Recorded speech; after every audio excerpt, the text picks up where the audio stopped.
Hello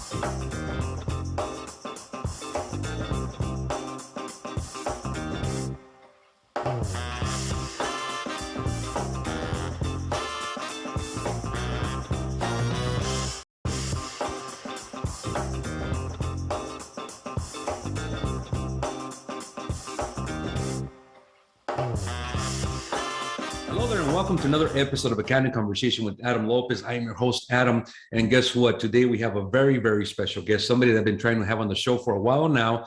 However, due to certain circumstances, we could just not connect our calendars. But now, guess what? He's here on the show today, and I'm speaking about none other than Frank Carbajal, all the way from Santa Clara, California. Frank, welcome to the show. You're on Candid Conversations.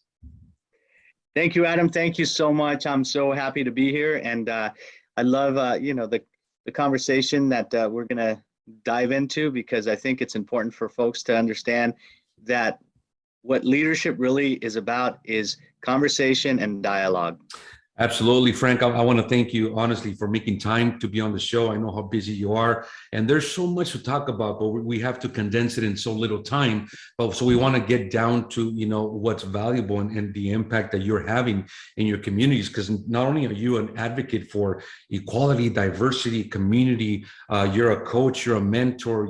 I see how you try to really pour into people to try to see them succeed. You came out with an amazing book that we'll talk about later, which has been amazing for me as a Latino, obviously, right? But let's talk about really quick about your family, your upbringing. Before we came online, you said you were born in El Centro, California, which is very close to the border of Mexico, Mexicali. I'm very well aware of El Centro. I have family that lives in El Centro. You come from a migrant, working family, just like I did as well. My parents worked the field in Salinas, California. They picked the onion, el chile, la fresa, a lot of stuff that we have in common. And now look at you now. Look at what you're doing now. Look at how much impact you're having. You're representing the Latino community very well, very proud of what you're accomplishing. But tell us a little bit, really quick, Frank, how was your upbringing in El Centro, and how do you see yourself now of the things you're doing over in Santa Clara Valley?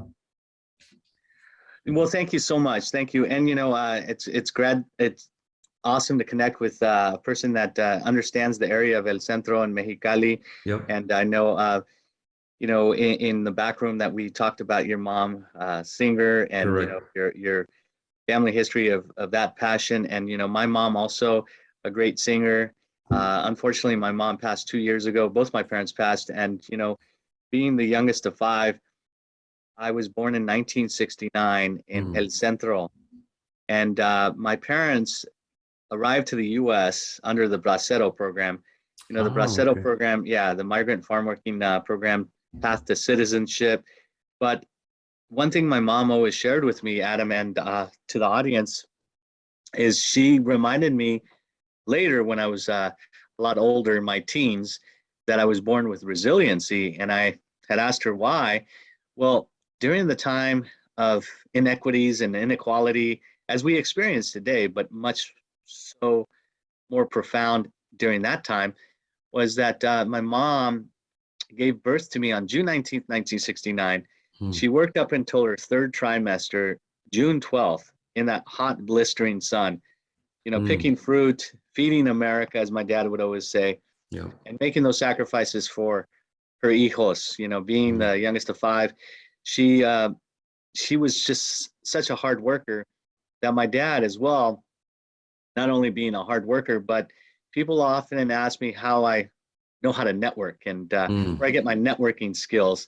Yeah. And I go to my dad, because during that time in the late 60s, early 70s, my dad was offered a position, a job, which would be a promotion from working in the fields to the canneries of Santa Clara County.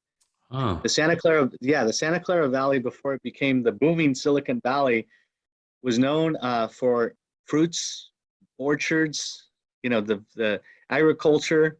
You had mentioned Salinas. Yep. And everything that the Silicon Valley had, of course, in terms of an industry for the Latino parents, were to work in canneries. So my dad took the job in 1973 in a place known as Stokely's in Santa Clara County, which is next to a private school, Bellarmine, in San Jose. And my mom also was offered a job in Del Monte Cannery. And for folks who go into grocery stores and pick up those cans of Del Monte, well, my mom was one of the workers during that time, working 10-hour days on her feet. And, you know, growing up in the early 70s, I started school, kindergarten year, in 1974. But guess what? This was before No Child Left Behind, because I only spoke Spanish. I was left behind. So I had to repeat kindergarten. And you know how kids are. My daughters, you know, asked me candidly.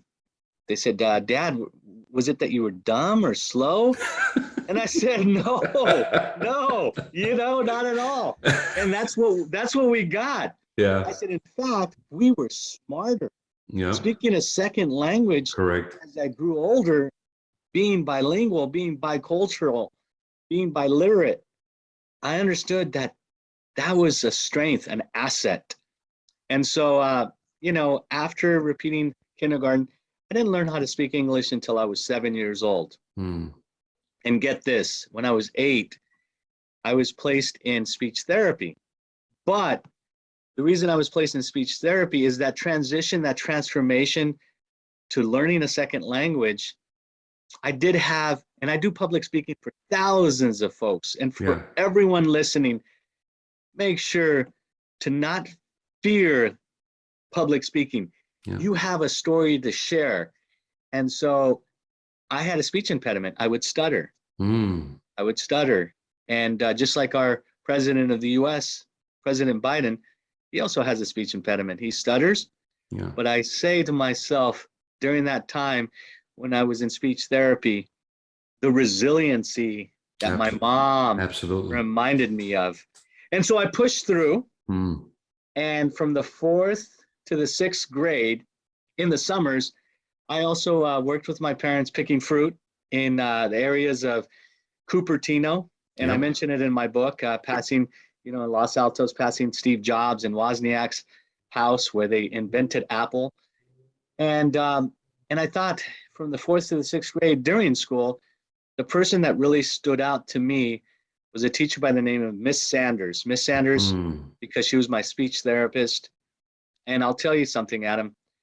The only time I left, you know, East San Jose, where I grew up, was to pick fruit from getting into my dad's 1976 Datsun to go to Cupertino to pick fruit.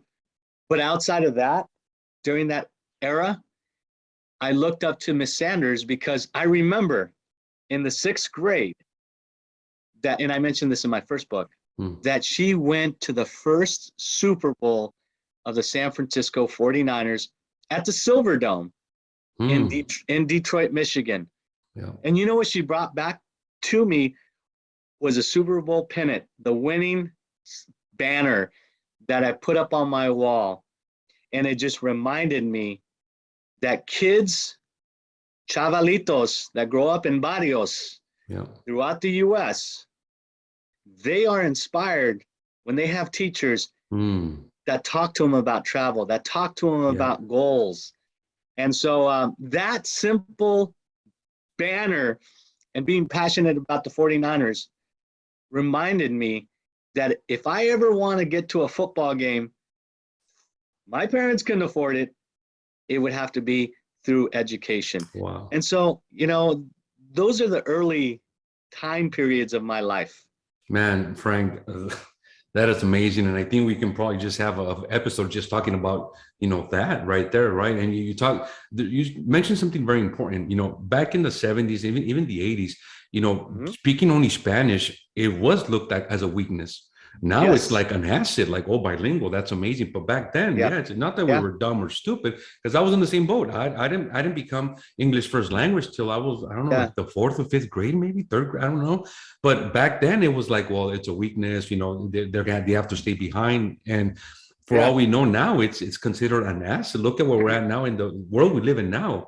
being bilingual, it's an asset to get a job, to get a advance in your career. So thank you for making that point. Number two, Frank, we could never even tell you had a speech impediment. We can never even tell you used to stutter, but that just demonstrates the resilience that you push through. And look at you now. You speak to thousands of people thanks to the resilience of your mother, like you said. And, the fact that you come from a migrant family, they work the fields, and what you went through in school, it's almost like we have a similar, path in our journey, because I was the same way. My father worked for Bruce Church in Salinas, California, in the lettuce fields. My mother worked, for was it picking onions and chile.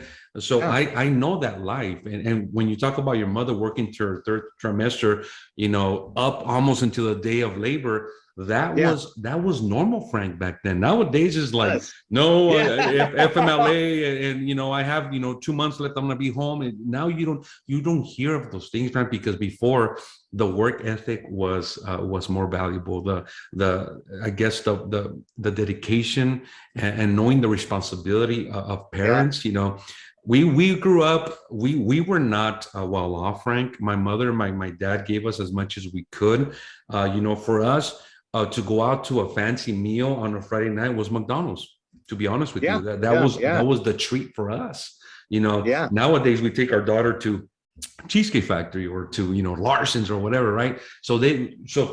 For us to grow in that environment, it just helps us, Frank, appreciate life and where we come from Exactly. and what we can do. Yeah. But anyhow, people, we're talking to Frank Carbajal, the founder of Silicon Valley Latino Leadership Summit at Tiempo.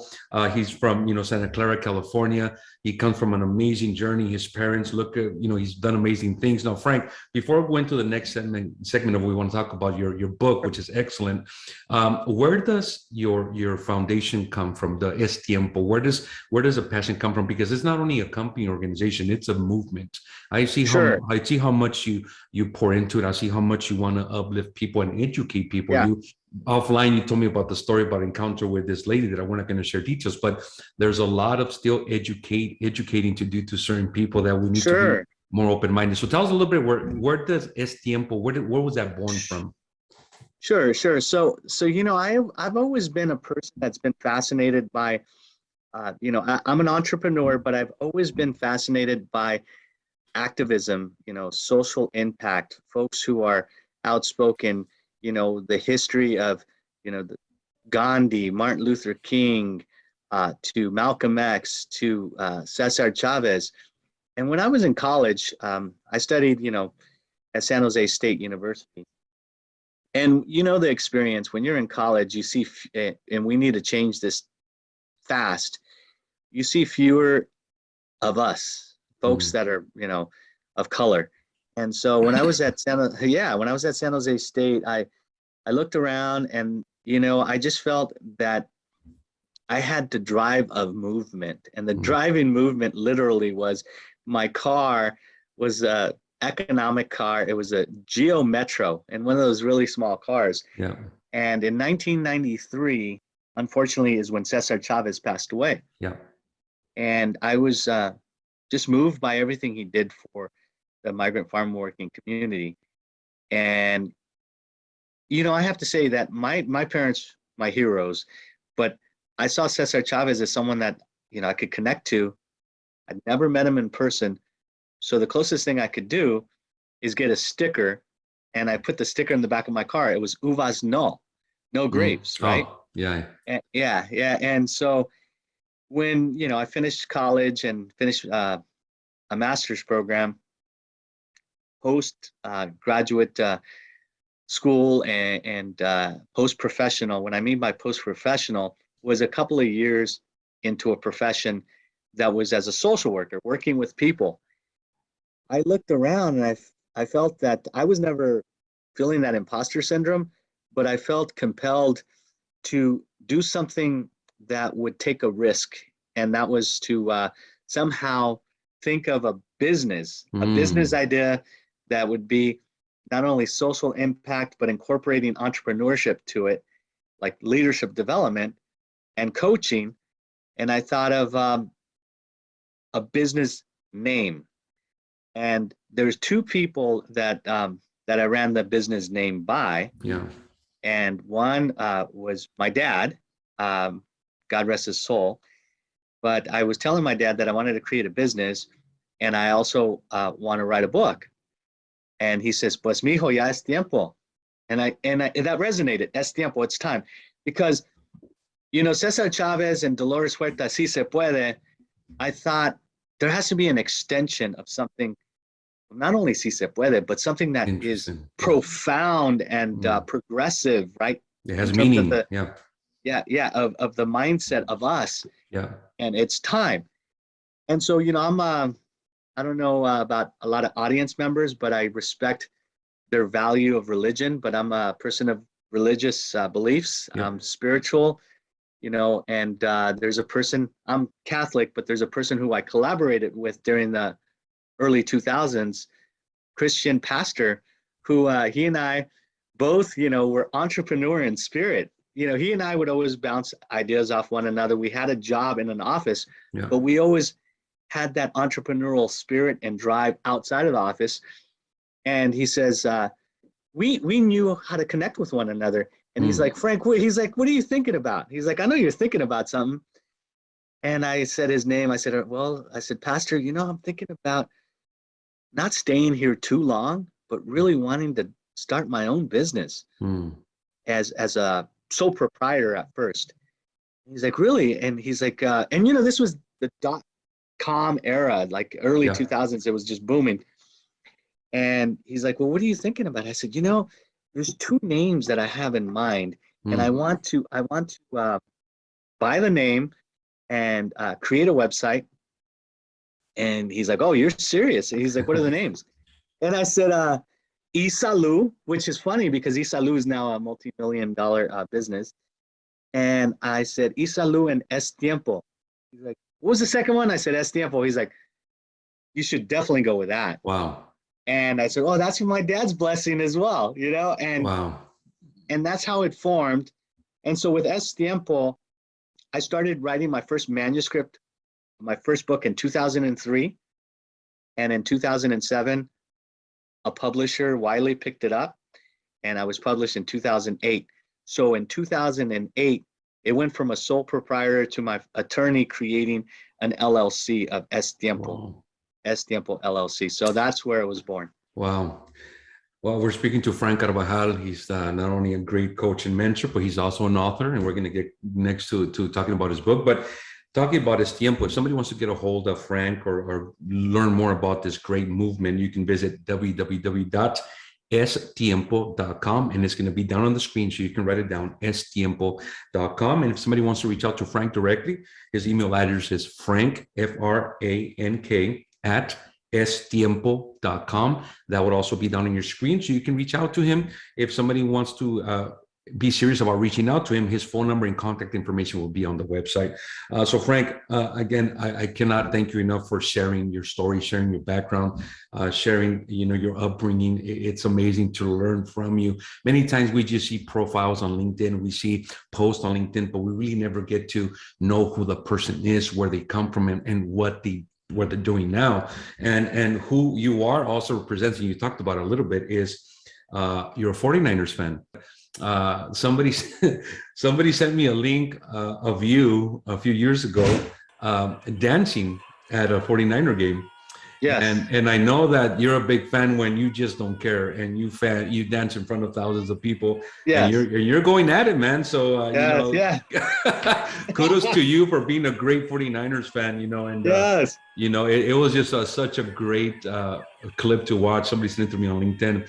But you talked about Cesar Chavez, and interestingly enough, I live in Oxnard, California, and he actually has the home where he grew up in, that he lived in, is here in Oxnard, and they actually have a big memorial of him indicating Cesar Chavez lived in this home from this year to this year. They named a street after him, a school after him here in Oxnard, because this is where he spent a lot of his childhood years and where his ideas and passion grew. But anyhow, there's a lot to discuss, Frank, but I know now we have a little bit limited of time left, and I want to get straight into something that is now brewing. It's hot, and it is your book, Latinx Business Success. And let me tell you, Frank, that I want to congratulate you on this amazing publishing of your book. I've been following, all the opportunities that have opened up for you, from book signings to bookstores, to Amazon, to Walmart, to Target, all these great things.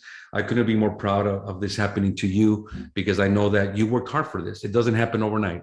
You work hard for this. I'm sure it was a lot of struggle, a lot of challenges. It wasn't easy. Nonetheless, you're here. Your book is published. I bought mine. A lot of people have bought it. I've read it, and it's more than inspiring, Frank. It's very, it opens our mind, and opens our mind and heart for great opportunity for us, Yes. the Latinx generation. And I want to quickly discuss about this book. It Sure. was, Sure. it's you, Frank, and also Jose Moring, I Yes. believe his name is, Yes. with the foreword by Solomon. So talk a little bit about the books, where the inspiration came from, and number two, what is your objective? What are you trying to accomplish with this book, Frank? No, that's an excellent question. And, first, I'm glad that the person forwarded you the video that I was dancing. And it's kind of like the movie Silver Lining, where there's that psychiatrist who's a big Eagles fan. And people don't know how he is at games, but he is just like a fanatic. Crazy. Where Bradley Cooper sees him at the game, he's like, "Oh my God!" Yeah. And that's how I am. I really believe that for everyone listening, find your passion, not only in your business but in life, that makes you happy. I'm a true fan. I've been a fan since I was 8 years old, and I think true fans will wear their color of their team. I feel that it's also a measurement of a person's loyalty in terms of building relationships in life. Yeah. And those are the folks that you really want to connect to. People that are not fair weather, that they're not going to change their mind on you if things aren't going well. And these are the kind of people that we all need to connect to.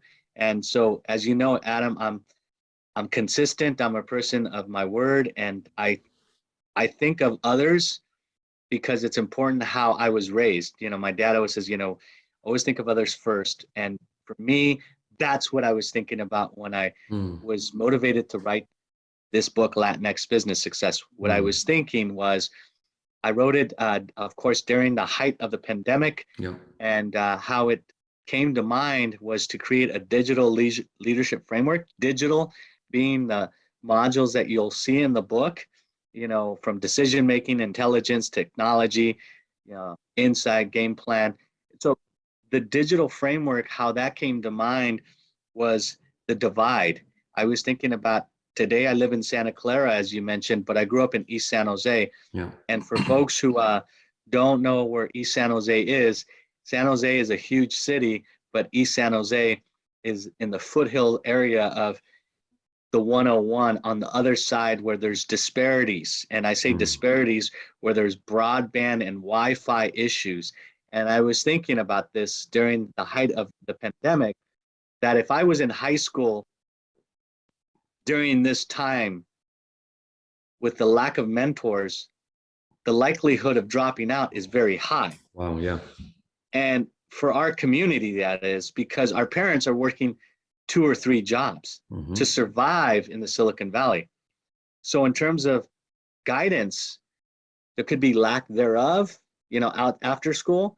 So for me, it was an imperative to identify individuals that I know in my network that could share their stories for this Latinx Business Success book, that are experts in not only areas of technology, but entrepreneurship, venture capital, nonprofit, education, arts and media, and the medical field and the health field, to come together, share their stories, so that they could share with the chavalitos that are in high school today, that they have a path to success.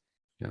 But it's important for this book to be out, because as you see executives in the book, it's also important for folks in middle management to understand that they could take the leap to elevate their position. Absolutely. In their company, to become a C-suite leader. Yeah. And so this book is really a tool for individuals to look at and not only be inspired, but hopefully connect with individuals in my book. And I'm always transparent to let folks know that they could connect with me, and I'm always happy to make introductions to those individuals. Well, Frank, I will tell you that this book is definitely having an impact around the world. Just a simple title, Latinx business success, how Latinx ingenuity, innovation, and tenacity are driving some of the world's biggest companies, which is very true. And you saw my LinkedIn post that I quoted one of the areas that really touched and hit home with me, when it talks about what, some of the traits some of these leaders must possess, Yeah. which Yeah. is confidence, inspire others with authenticity, commitment and passion for their craft, good communicator with full transparency, which is integrity, right? Decision-making capabilities at high pressure levels. This book, Frank, it's really a guide, to really help the next generation to really thrive and succeed in life. And it is now available in all platforms. And we were discussing offline that if anybody wants to get this, at no shipping cost, Amazon is probably the best way to go. And we're throwing in a plug there for Amazon, order it now, because I got my book, my copy, I read it immediately, and I just had to post something on LinkedIn, Frank, because number one, very proud of you. Number two, very happy and privileged for you to represent our community very well. And number three, this is a book full of gems to really help people thrive. And congratulations to you and Mr. Mori for a very well done publication, and just making it available for all of us. So is there something that you would like to share, or words of encouragement for, that aspiring young teen, of male or female, that wants to aspire to higher education, that wants to be an entrepreneur, that wants to have their own business? What is your words of advice to them, Frank? Yeah, no, that's a great question, and you're absolutely right. I do want to take this opportunity to thank Dr. Jose More, who's my co-author and person that is a STEM expert, science, technology, engineering, math, and always encourages individuals to pursue, STEM careers. For everyone listening, as far as from being in school to your profession to entrepreneurship to investment, the best advice I could give is really don't overwhelm yourself with thinking about too many folks that you need to contact. Write a list and make it a short list of individuals you think that would not only be responsive to your request, but set up a meeting with that person, because that person, is someone you, for example, Adam, you and I connected right away because you had a feeling that we would connect not only on a professional level, but on a personal level, because of your parents' story. Yeah. Your parents' story resonated with you because of the common thread, the similarities. Yeah. And so the complexity of the Latinx community, for example, I made sure to inclusive of our community from Puerto Rican, Dominican, Central American, Mexicano. So in the book, there are going to be moments where the person says, I feel that I could connect with that person in the book. If that person's from Argentina, or that person's from Central America, then write some notes down and send that person a message. Right. And that is how you build a relationship. Yeah. Now, for folks in schools, for example, there are many individuals that are philanthropists that have purchased books to sponsor students. And they're getting my book to high school and college level students. And for the high school or college level folks listening to your show, do the same thing. Write a short list of teachers or coaches on your school campus, and maybe one or two, but write it down and connect with that teacher or coach and ask them questions of guidance. And for me, I say that it's very critical because for me, I did that in high school with my track Yeah. coach who became a really dear friend of mine. I acknowledge him in the book. His name's Paul Kilkenny. And so those are things that you do. And lastly, the times we're living in, virtual, hybrid, and conferences are going to be scaled down in terms of attendance. Yeah. Do not overwhelm yourself to go into a space and feel like you have to meet everybody. Write that short list, because after all, you will be that shining star that will build your career. Wow. Well, there you have it, folks. Some words of wisdom and advice from very own Frank Carbajal. His book is now available, Latinx Business Success, on every platform, but for no shipping cost and more efficient direct shipping, Amazon probably the best way to go, but this is available at all platforms. So Frank, this is a best-selling book already, and we want to again congratulate you and Mr. Jose Moray for an amazing job. Again, we've been speaking with Frank Carbajal. He is a founder of Silicon Valley Latino Leadership Summit and also Tiempo out of Santa Clara, California. Here are a couple of websites for all our viewers and our listeners: www.stiempo.com, as well as www.svlls.com. There will both be on the bottom of the screen for you to write down. And also to reach Frank directly through email, it is Frank, Frank, at stiempo.com. The website has a lot more information. The website has a lot more resources, and the website also includes Frank's direct number if somebody is serious in contacting him for any more information. Frank, it's been a pleasure. There's a lot to discuss. Maybe we'll have you on for a second episode later on to talk about more about your role in the community. But for now, are there any last words you would like to share as we get ready to close this episode? Just remember to always be passionate, consistent, and accountable for things you do. That is amazing. No need to say any more. That was great.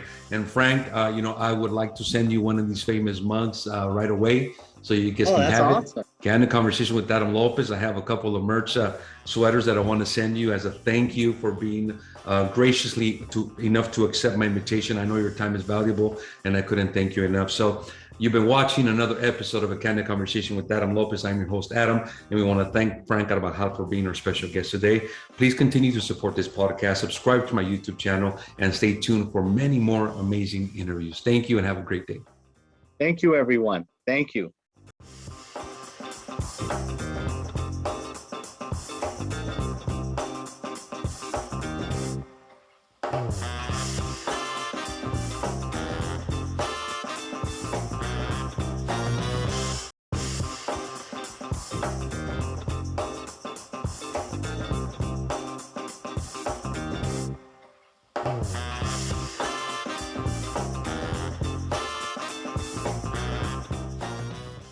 This episode is sponsored in part by Daniel Goggins and Associates, the best in workers' compensation defense attorneys.